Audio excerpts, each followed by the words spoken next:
السلام عليكم ورحمة الله. اللهم صل على النبي. اليوم العاشر للفراخ الساسو. بسم الله ما شاء الله، الفراخ كويسة كل يوم عن يوم، بيبتدي إن هي حجمها يزيد. طبعا المكان ضاق عليهم. أنا كنت حاططهم في مكان بسيط برضه في الأوضة، مش ما كنت سايبهم في الأوضة كلها. فالنهاردة اليوم العاشر، بسم الله ما شاء الله، النهاردة الفرخ وزنه 175. طبعا مش كلهم زي بعض،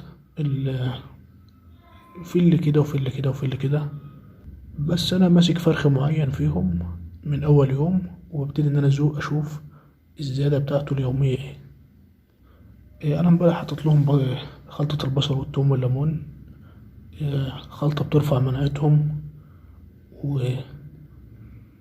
وكويسه جدا، بتفتح نفسهم برضو على العلف، على الاكل. النهارده اليوم العاشر بقى، النهارده مش هحط لهم حاجه خالص، برضو هحط لهم آه، ميه وعلف عاديين بدون اي حاجه خالص. بس هم يوم عن يوم حجمهم بيزيد، فانا هبتدي ان انا اوسع لهم برضو المكان، عشان الفراخ برضو تفضل تجري وتاخد راحتها في قلب المكان برضو. بسم الله ما شاء الله، ربنا يتمها على خير باذن الله. هم كويسين جدا لغايه النهارده. انا ماشي معاهم يوم بيوم، سواء بيض مسلوق، سواء كمون وكزبره، سواء عسل اسود، سواء بصل وتوم وليمون. كل دي حاجات بتديلهم مناعة وبتفتح نفسهم برضو على العلف، عشان ربنا يسهل برضو في نهاية الدورة. ألاقي وزن كويس معايا. أنا النهاردة مش هحطلهم حاجة على المية ولا على العلف خالص. وسعت لهم المكان بس. وأنا ماشي برضو معاهم بنظام التجويع ساعة كل يوم. بجوعهم ساعة يوميا قبل ما بحط لهم الأكل.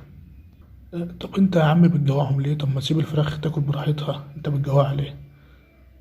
والله انا بجوعها عشان حاجتين. اول حاجة، في مثلا علف، علف هم موقعينه على الارض او حاجة، بيبتدوا ان هم ينضفوا الارض دي كلها من العلف اللي واقع ده. يبقى انا ما خسرتش علف على الارض، كده يبقى انا ما عنديش هادر في العلف على الارض. تاني حاجة، عشان العلف اللي في الحصلة بتاعتهم دي يتعمل له عملية هضم هي أسرع.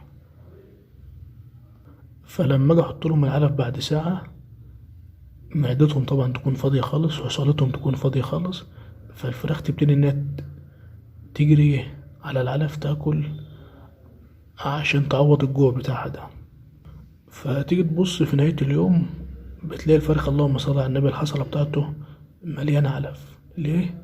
عشان انت جوعتهم ساعة، يتعمل لهم عملية هضم للعلف اللي في الحصلة بتاعتهم اللي متخزن. فتيجي تبص تاني يوم، اللهم صل على النبي، تلاقي الفرخ وزنه زايد. سواء بقى انت حطيت له خلطة زيادة الوزن، سواء انت عملت له حاجة، سواء العلف كده من غير حاجة خالص.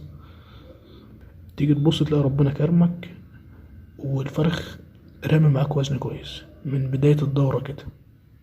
فربنا يتمها على خير. النهاردة اليوم العاشر،